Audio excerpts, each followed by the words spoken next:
You're watching the 10 o'clock news with Jade Hindmon.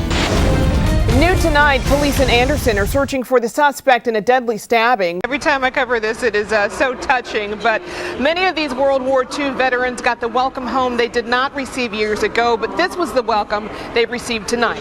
When she went to open the door, they forced their way inside. She ended up at the bottom of these stairs, tied up, looking for every opportunity to get free. Now, deputies describe the suspects as black males between 17 and 25 wearing handkerchiefs over their faces and hoodies, which could really be anyone, including me, if you're not looking close enough. I want to show you just how far this house was knocked off of its foundation. It was sitting right over here on these blocks, and then it was moved about 4 feet over. You can still see the damage. You see the siding here. The two acted as a Bonnie and Clyde duo. Deputies say both a male and female worked together to rob two separate apartment complexes on Saturday morning. Today, my knocks on a victim's door in Hunter Park Apartments went unanswered, and understandably so. Just Saturday, neighbors say the person standing where I was had a gun. Well, any word tonight of names or photos of who these suspects are? Not yet. As they still try to sort out the details, they say they'll likely release names of the suspect and even mugshots tomorrow morning. But coming up later in the newscast, I'll tell you what people who live in these complexes would like to see done. So while on the dairy farm, I had to try this thick, raw, whole-fat cure-all for myself. Got a different taste to it. Like beef gravy. No, I'm teasing. Since there are no microwaves or heat lamps, the sheep heads are reheated in this hot water. Here's the lamb head. Maybe they need a little lady's luck. All right. New tonight, a man is dead after crashing his motorcycle in Spartanburg County. The Highway Patrol says the crash happened just before 6. In other news, employers pulled back sharply on hiring last month. A reminder that while the economy is growing, perhaps not fast enough to sustain robust job growth. Okay, so here was the debate. Is it coupons or coupons? What do you call it? Coupons. Coupons? Oh, now you're clicking. You said coupons. I call them coupons. You call them coupons. Coupons. Well, I say coupons. We got in the tomato. in the pecan discussion a little bit. Welcome back. So you'd think New York is the city that never sleeps. Well, now researchers have looked at cities where people get the best and worst sleep. According to Real Age, the best cities for sleeping are Charlotte, Cleveland, and Minneapolis, St. Paul. I don't know what could be contributing to that lack of shut-eye. Long, shorter days? I don't know. That's a good question. It's new tonight. It's the Caped Crusader that went viral. We showed you the video of Maryland cops pulling over a man in a full Batman costume. And now he has an even bigger mission. He wants his message to spread across the entire world. Take a listen to what this real-life hero believes is the key to everyday life. Like a ventriloquist without a dummy, a candidate for the U.S. Senate had folks scratching their heads over a bizarre interview in which he mouthed words coming out of his son's lips. You try figuring it out. Here's Jenny Mose. I want to be a good senator. Really? New York. Yeah. Like a ventriloquist right there. Ventriloquist. All right, let's have one more look at the forecast. Did you see that? What happened? Yeah. Are you worried I can't say it or what? Little ventriloquist action going there. You listen to the news, you get on the computer, and all you ever hear is Ron Wilson, Ron Wilson, Ron Wilson. So far, saying his name 3 times hasn't made him appear, and all investors want to know is where is Ron Wilson, president of Atlantic Bullion and Coin, and where is their money that the state attorney general says is tied up in an alleged Ponzi scheme? I went knocking on doors for answers.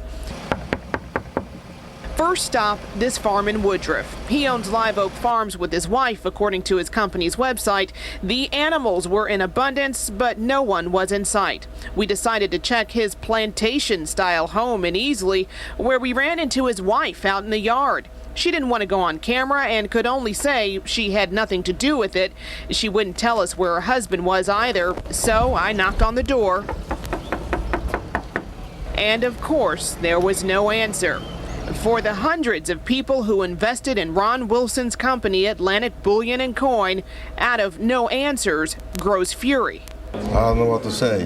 but so far you got too much anger. Try to calm much as possible. I withdrew 2 401ks, IRA, everything I had, every penny went into this silver investment.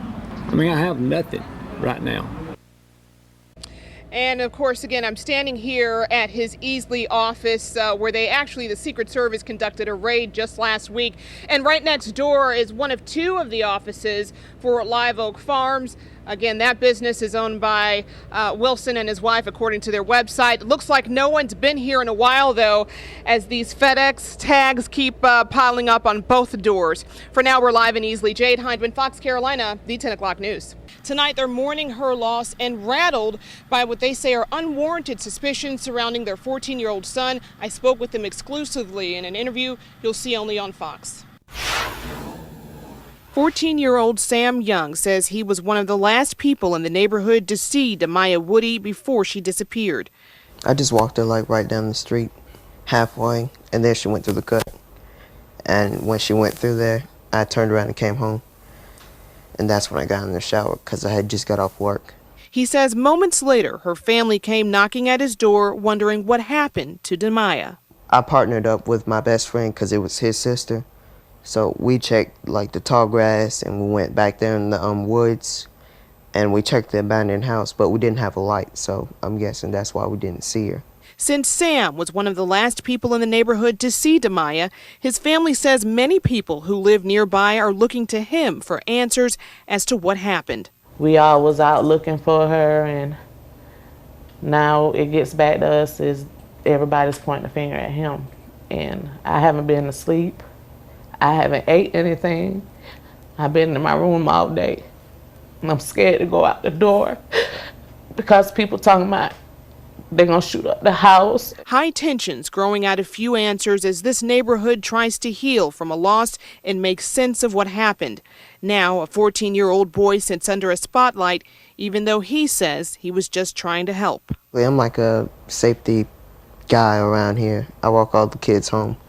And it's not an unusual thing. I just do it because I have little brothers and sisters and I want somebody to do that for me. From Fox Carolina, this is a breaking news alert. Late this afternoon, the DNA results came back. Investigators say they connected a 14-year-old neighbor, Sam Young, to Demaya's death. And just a few hours ago, Greenville County deputies arrested him. Well, yesterday I did exclusively talk to 14-year-old Sam Young. His calm demeanor was somewhat convincing, but there were some parts of that interview we decided not to air last night. Tonight, we'd like to share them with you. This was what was brought to me today. It's an eviction notice for Yogi the goat. Animal Control says Charles Ferguson has until Friday to move him from Pennsylvania Avenue and the city limits, but Ferguson says no way. Would the city of Greer ask you to get rid of their kids? No. That's like asking me to get rid of one of my kids. This is my kid. These are my kids. It's not going to happen. For now, Yogi the kid runs around the yard like one of the dogs. He's even expanded his diet from just grass to include dog food. One neighbor who agreed to go on camera says she doesn't mind the goat next door. I think he's fine. I think he's kind of cute. I think he's nicer than most dogs around this area. But someone does mind, and they complain to Animal Control, wanting Yogi out. It's a beautiful animal.